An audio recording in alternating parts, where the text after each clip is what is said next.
from the beginning, because after all you're an American singer, did you feel from the beginning, I play to win, I need to be on top? Did you have this will to become number one, to have actual success? Why? Because American singers do that?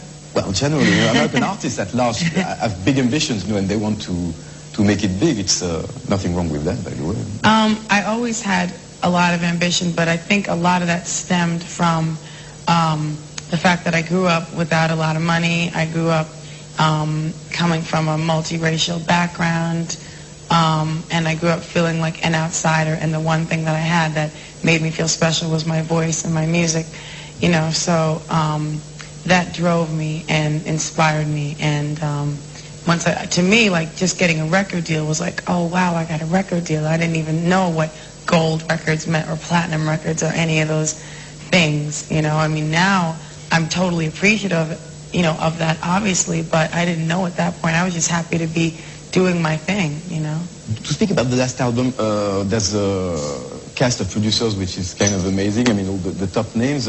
Did you choose them yourself? How did you get all these people working on your sound? Well, first of all, I worked with Jermaine Dupri on my last album. We did Always Be My Baby together, the remix on the original version, and one other song on the album called Long Ago. This is on the Daydream album. So we've been working together since like '95, and we've been good friends since then. Brad and Jermaine and I are good friends. So I like working with people who I like, and I also respect him as a producer, because unlike some people who are very big producers and never go into the studio and have everybody else doing their work for them, Jermaine actually is in the studio with me. Like, I'll stay in the studio all night, Jermaine will stay there all night, we'll work together. So that was a given that we would work together.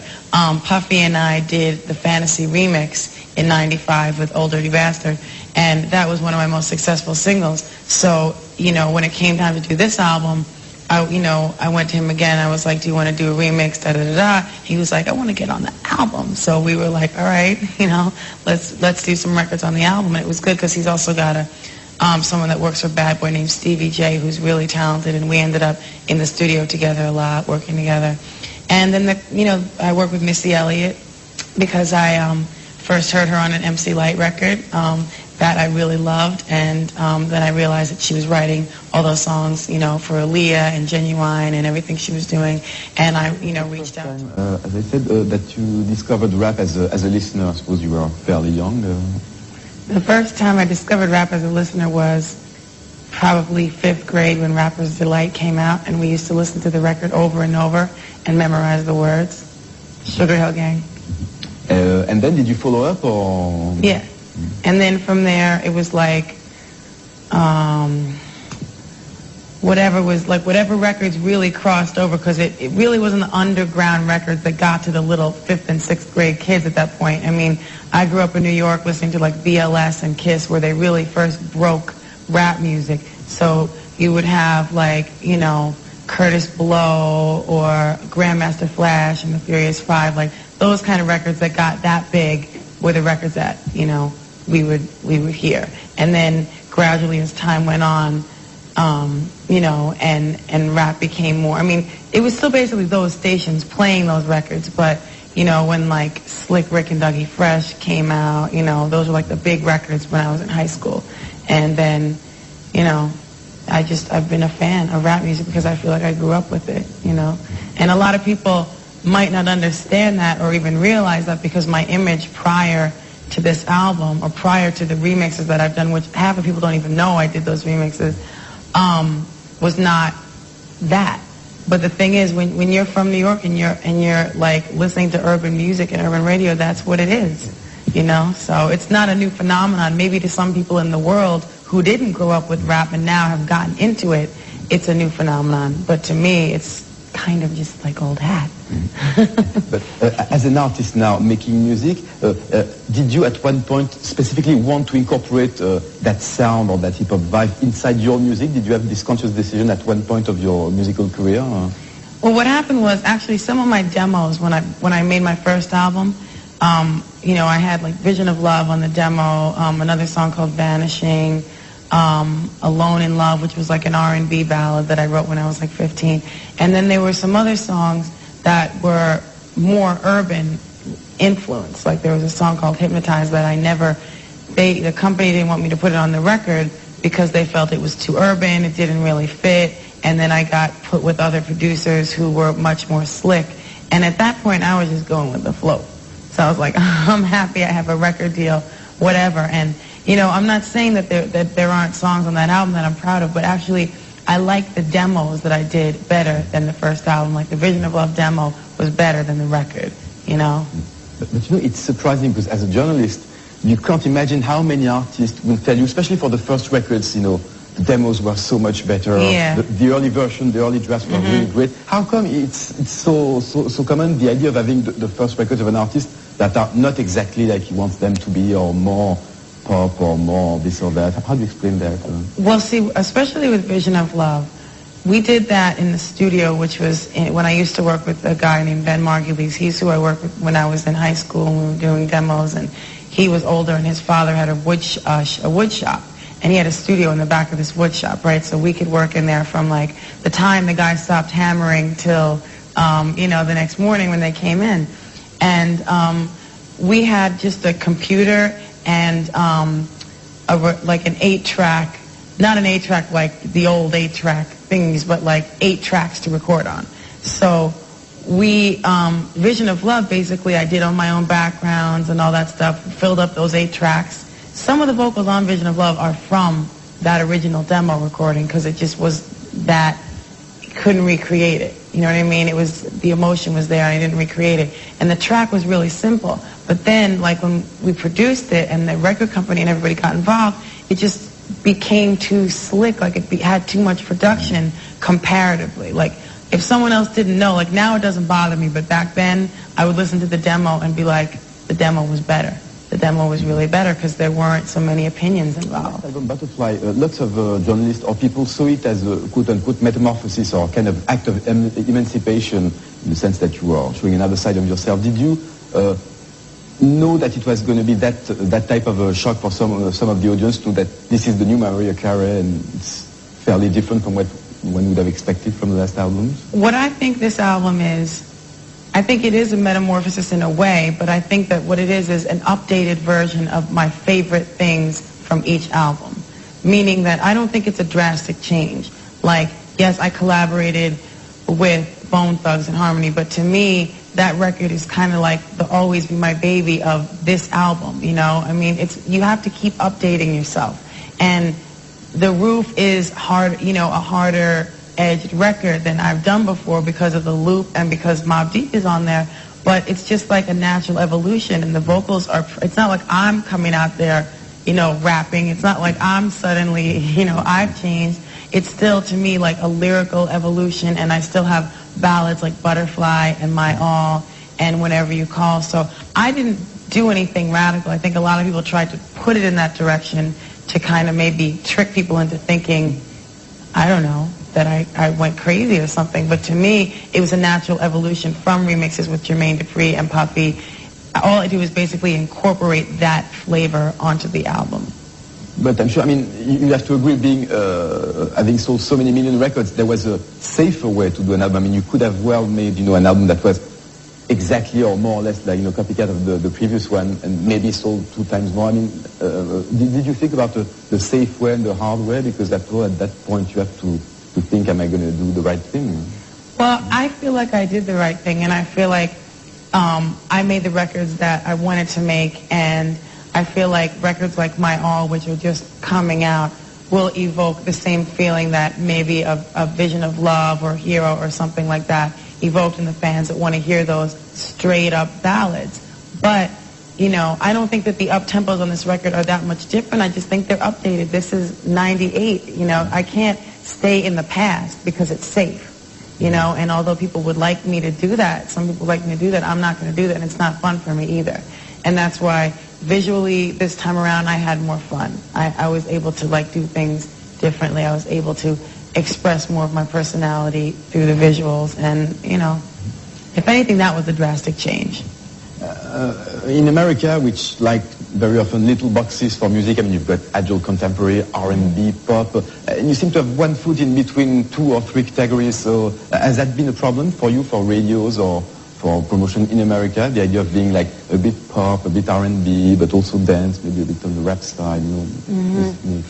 I don't know if I consider it a problem, but I think that I have, with each album, I've tried to do a well-rounded thing, and sometimes it's really, really bothered me when certain records that I felt strongly about, like Underneath the Stars on the Daydream album, which was I really thought it was a great R&B song, was never released. So people never got to hear those sides of where I was coming from musically. And I think with this album, yeah, maybe sometimes it might be confusing to a fan who just wants to hear that big, bombastic ballad, but, they're still there. They might not be as bombastic because you don't always have to do that. It's a very hard world in the sense that there are a lot of performers, entertainers, and in that respect, do you consider yourself in a fight, if I might say, in a challenge at least with other girl singers, whether it's Janet Jackson, Madonna, whoever is also very important as a female singer? Do you consider yourself them as rivals, as opponents? What type of relationship do you have with the other girls? Well, I really don't have, it's not like we hang out and have tea together. I mean, it's not like we have relationships like that. But the thing is that I would be happy to have friends who could relate to what I go through, as an artist and as a celebrity and as a person in the music business. But there is a lot of competitiveness in this business, and I think that I've experienced, certain people being negative and giving me, making negative statements and giving off negativity because of jealousy and because of the competition. But the truth is, we're all different. And so there's really no reason. I mean, like Janet and Madonna, literally, I'm fans of a lot of their work. Like, even, they're like, Janet's first album was out when I was in high school. Like, I still listen to that record. I still listen to Madonna's, well, not really that much, but I mean, like, when I was in, like, junior high, I used to love her first album and all those records that were just, like, fun. It was part of growing up. So I don't even necessarily put myself in that category. I look at it like, it's good, why make it a drama? We see, not only in your music, but also in your image, a will from you to be in control more and more. And I've heard that you were very much implied also in videos, in shooting, and in also editing. Could you tell us how you got involved with that technique? Because after all, I mean, it's not, fascinating, the technical side, spending hours on, shots or images or editing. So why did you want to be in control of that part also? Well, it all started with fantasy. And I think that started because some people didn't want me to work with certain directors who might bring out certain parts of me that they didn't want to be seen. Okay. So it was like, why don't you direct the video? So I was like, all right. When I did it, and I think that fantasy, there are some good elements of that video. The ODB version, there are some classic things in it, like when he ties up the clown. I like that version. But I think that it was too ambitious of a shoot. The day to the night thing didn't really work, so it wasn't as good as it could be. And I learned from that. And then on this album, it sort of just happened because I would have a concept, and then sometimes when you go to a director and you give them a concept, they don't have the same vision as you. So it comes out as something totally different. But I liked working with Herb Ritts, who had a concept. He came to me with the concept. He did everything. He storyboarded it. He did the sets. He edited it, and he gave it to me. I changed like 1 or 2 shots, and that was it. If I could do that all the time, I'd be happy. But I guess as a songwriter, sometimes I get a visual thing in my head, and I can't let go of it. Do you have an idea already now of what the future is going to be like for you? Well, I'm hoping they're going to release a few more singles from this album. And I have, I'm shooting a movie in July with Chris Tucker called 00 Soul. I believe this is all put together now so I can talk about it. And I think it's going to be a really fun project. And then there's a movie that's being rewritten right now for me. And it's, the working title is All That Glitters. And it's a project that I'm really, really involved in. And the soundtrack is going to be something really interesting because it's set in the 70s and it's inspired by all the soul music of the 70s. Not the disco part necessarily, but more like what was going on in soul music. So That's what I call a real challenge, because even though you've sold millions and millions and millions of albums, you know yourself that being a singer who wants to become an actor, you'll have everybody pointing down on you, haha, now she wants to become an actor, but is she good? Or stuff. Yeah. Are you ready for that type of slack that might come from... There's going to be slack no matter what I do. And the truth of the matter is I've wanted to act for a really long time, and there have been personal things that have prevented that. And so now being able to do it, I feel like it's just going to be able to either, like with this project in July, that's more about fun, and it's a comedy, and it's action. It's going to be, I'm really looking forward to that. The other project is going to be a big emotional release for me. So either way, whatever people say, it's still going to be beneficial to me as a person. And I've been studying for like a year and a half, and I'm not going into it like some people, like, I don't need to study. I'm a big star. Like, that's not my vibe. My vibe is you can always be better at what you do and improve yourself as a person and as an artist, and that's how I'm going into this. So does it mean that you do it now because you know you're ready for it, and it's not like just something that you can afford if you want to? Do you really do it because you think now is the time that you're ready to do it? Or? No, I would have done it a couple of years ago, but people were trying to dissuade me at that point. And, at this point, I'm trying to kind of make up for lost time because I really wanted to do it before. I mean, I studied acting as a little girl. It's something that I've always wanted to do. So, yes, I feel I'm ready for it at this point, and maybe it was right for me to wait until now. But whatever, just the studying itself has helped me as an artist and everything. So. Your love,